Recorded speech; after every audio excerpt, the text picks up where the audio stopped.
नमस्कार दोस्तों, स्वागत है आप सभी को उपकार क्लासेज में। आज मुझे इतनी खुशी है कि मैं आपको बयां नहीं कर सकता, बल्कि जो आपको पढ़ाया था बिल्कुल एज इट इज उसी तरीके का पेपर आपको देखने को मिला। बिल्कुल हम बात करेंगे आज 3 अगस्त को जो फर्स्ट शिफ्ट का पेपर हुआ था उसमें किस तरीके के क्वेश्चंस आए थे। स्टूडेंटों के मैं कमेंट्स पढ़ के, स्टूडेंटों ने जो मुझे कॉल किया है उससे मेरा तो दिल खुश हो गया।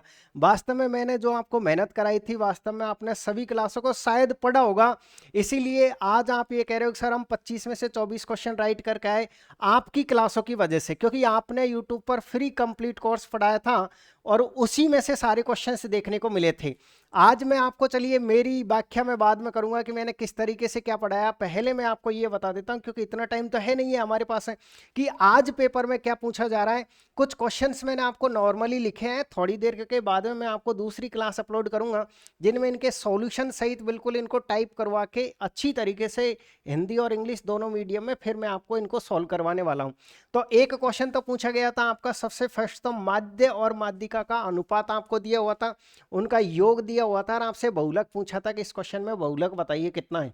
ये तो था माध्य माध्यिका का। माध्य और माध्यिका का आपके पास यानी स्टैटिक्स मैथमेटिक्स के 2 क्वेश्चन बने थे। दूसरा जो क्वेश्चन बना था वो ये बना था, सर माध्यिका पूछी थी आपको वर्ग अंतराल देकर के, माध्यिका पूछी थी आपको वर्ग अंतराल देकर के। तीसरा जो क्वेश्चन था बहुत ही इजी क्वेश्चन था आपके पास है, एक इसी काम को इतने दिन में कर सकता है, बी उसे इतने दिन में कर सकता था। आपसे पूछा था कि आप दोनों का समय बताइएगा। कितने क्वेश्चन हो गए हमारे पास? 3 क्वेश्चन हो चुके हैं, ठीक है ना। ऐसा नहीं है कि क्वेश्चन फेंक है, आप जिससे चाहो जहां चाहो बिल्कुल आराम से स्क्रीनशॉट लेकर के देख लीजिए, रख लीजिएगा। सारे क्वेश्चन बिल्कुल जेन्युइन क्वेश्चन है, क्योंकि इतने सारे स्टूडेंटों के कॉल आ गए, इतने सारे स्टूडेंटों के मैसेज आ गए कि मैं पागल हो गया, ठीक है ना। चलिएगा, लेकिन सभी स्टूडेंटों ने ये कहा कि सर वास्तव में आपने जो पढ़ाया उससे कुछ भी बाहर नहीं गया है। चलिएगा, एक क्वेश्चन ये था आपके पास है, क्वेश्चन नंबर 4। क्वेश्चन नंबर 4 आपके पास है ये था कि सर एक पाइप किसी टंकी को 8 घंटे में भर सकता है, एक खाली करने वाला पाइप और इसमें लगा हुआ है, तो दोनों को भरने में 10 घंटे लगते हैं। तो आपको ये बताना कि बी जो खाली करेगा उसका समय कितना है। बहुत ही इजी क्वेश्चन है, कैसे सॉल्व करना है कैसे नहीं करना मैंने कहा ना, इसके बाद में आपको इन सभी क्वेश्चनों को टाइप करवा के अच्छी तरीके से क्लास अपलोड करूंगा, ताकि आपको आने वाली शिफ्टों में फायदा मिल सके, प्रॉफिट मिल सके। एक क्वेश्चन आपके पास है मेंसुरेशन का आया था। मेंसुरेशन क्या क्या था सर? बेलन का आयतन व ऊंचाई दे रखी थी और गोले की त्रिज्या पूछी थी। कैसे था क्वेश्चन? आप हाल फिलहाल इतना समझ लीजिए, बेलन का आयतन व ऊंचाई देकर के गोले की क्या पूछी थी आपसे? त्रिज्या पूछी थी। क्वेश्चन नंबर जो 6 देखने को मिला वो मिला सर त्रिज्य खंड का क्षेत्रफल देख के और केंद्र का कोण एंगल पूछा था। सेंटर का जो है आपके पास एंगल पूछा था। यानी एक क्वेश्चन किसका था? त्रिज्य खंड का आया था। सर एक क्वेश्चन जिसमें चतुर्थानुपाती पूछा था, थोड़ी संख्याएं आपके पास है वर्गमूल के फॉर्मेट में थी। यानी एक में चतुर्थानुपाती पूछा था, एक में आपसे मध्यानुपाती पूछा था। 2 क्वेश्चन थे इनके, ध्यान रखिए, अनुपात अनुपात के, चतुर्थानुपाती का और एक मध्यानुपाती का था। अगला जो क्वेश्चन था वो था आपके पास औसत चाल का। औसत चाल के 2 क्वेश्चंस पूछे गए थे। एक तो बेसिक क्वेश्चन पूछा गया था। बेसिक क्वेश्चन कैसे पूछा गया था? जैसे मान लीजिए ए यहां से लेकर के और यहां तक जाएगा, जाते टाइम इसकी स्पीड दे रखी थी, मान लीजिए आपको x किलोमीटर पर आवर दे रखी है, और आते टाइम स्पीड दे रखी है मान लीजिए y किलोमीटर पर आवर दे रखी है। तो कहने का मतलब यह है, स्टूडेंटों का ये कहना था कि सर एक में तो औसत चाल का वो फॉर्मूला लग रहा था, जो बेसिक फॉर्मूला होता है ना, 2xy अपॉन क्या था आपके पास है x plus Y kilometre per hour. एक में तो आपके पास है ये फॉर्मूला लग रहा था। दूसरा जो औसत का क्वेश्चन आया था, औसत चाल का मैंने इसमें टाइप नहीं किया, वो मैं आपको बता देता हूं। अगला एक और औसत चाल का क्वेश्चन आया था कि 500 किलोमीटर की दूरी 25 की स्पीड से तय करता है, फिर बाकी की दूरी इतने की स्पीड से तय करता है। अगर इतनी ही दूरी को मान लीजिए इतने समय में तय करेगा तो उसकी चाल कितनी होगी? क्वेश्चन क्या था? प्रॉपर तरीके से स्टूडेंट बता नहीं पाया, और अच्छी तरीके से पूछ के मैं आपको इसको टाइप कर दूंगा।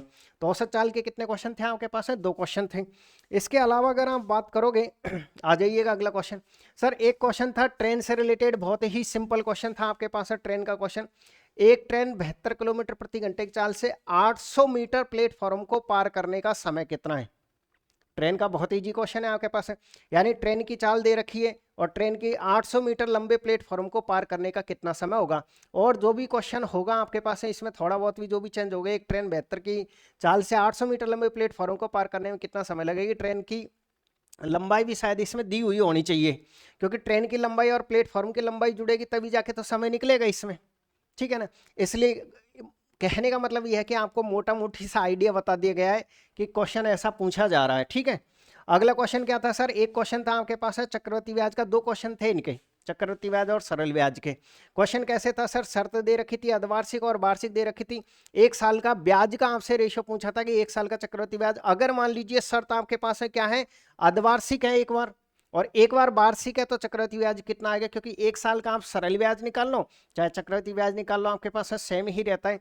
इसी तरीके से आपको मतलब रेशियो पूछा था एक साल के ब्याजों का, एक साल के ब्याजों का क्या पूछा था आपसे, रेशियो पूछा था। अच्छा, अगर आपके दिमाग में ये आ रहा है कि सर और बताइएगा और सब्जेक्ट कैसी आ रही है और ये पेपर कैसे चल रहा है, तो पेपर सेक्शन वाइज है, यानी कि सबसे पहले साइंस का सेक्शन खुल रहा है आपके पास है, उसके बाद मैथ, पहले साइंस के 25 क्वेश्चन है, फिर मैथ के 25 क्वेश्चन है, रीजनिंग के शायद अभी जो स्टूडेंट था उसने तो ये बताया कि सर रीजनिंग के 30 क्वेश्चन थे, मुझे रीजनिंग का देखो सिलेबस भी नहीं पता, लेकिन शायद हो सकता है रीजनिंग के 30 क्वेश्चन हो। बाकी रही जीके की बात, जीके में टोटल करंट जीके आ रही है, जीके की अगर आप बात करोगे टोटल करंट जीके आ रही है। एक स्टूडेंट जस्ट मेरे पास में ही रहता है, वो पेपर दे के आया, फर्स्ट शिफ्ट में उसका सेंटर था, अभी रास्ते में वो आ जाएगा, आप चाहो तो उससे सारी सब्जेक्टें पूछ लेना जो भी है कि किस किस का, क्योंकि वो स्टूडेंट इंटेलिजेंट है, तो मैं ये मानता हूँ कि उसको सारे क्वेश्चन लगभग वो याद होंगे।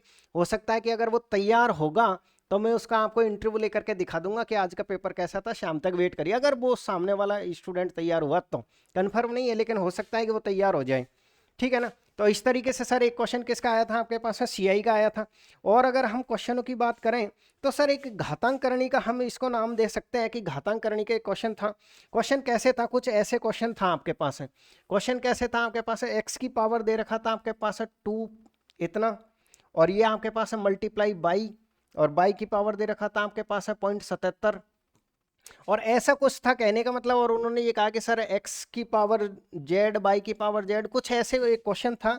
जो भी था मैं आपको बिल्कुल अच्छी तरीके से इस क्वेश्चन को समझाने वाला हूँ अगली क्लास में।